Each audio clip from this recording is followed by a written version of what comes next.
natural selection does not provide any new genetic information.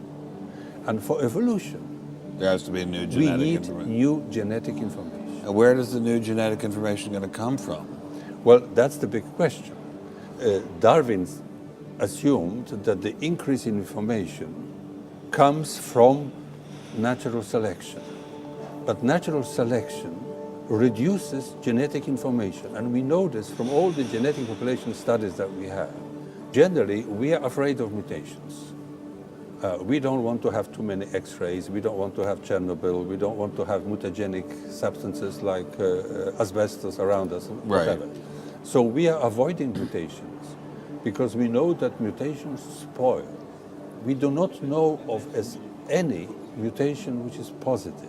So you're saying that the idea that there could be random mutations caused by ultraviolet lights or radiation or some extreme of temperature that would create a new species is simply unknown.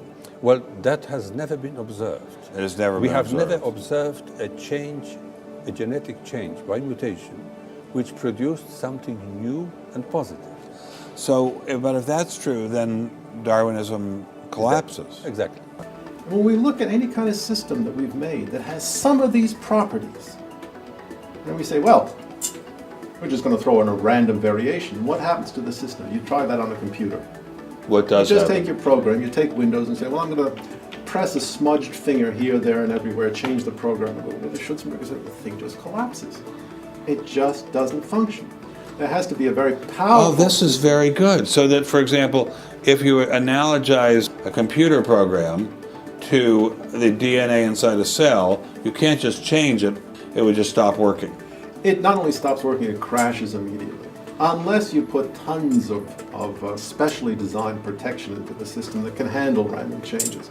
But if you do that, and the cell has that kind of stuff, then the whole idea that the driving force of evolution is a random change, that loses a lot of its plausibility. The Bible says that we are made in the image of God, but natural selection takes that which God has made in His own image and reduces it to insignificance and nothing. The question I have in my mind, and I'm sure you would in your mind, is why would we in our right frame of mind, who are created rational, emotional, and wonderful beings in the image of God, choose to reduce that which God had taken time to create, reduce it to nothing and insignificance? I choose to accept what the Bible says. And God said, let us make man in our own image.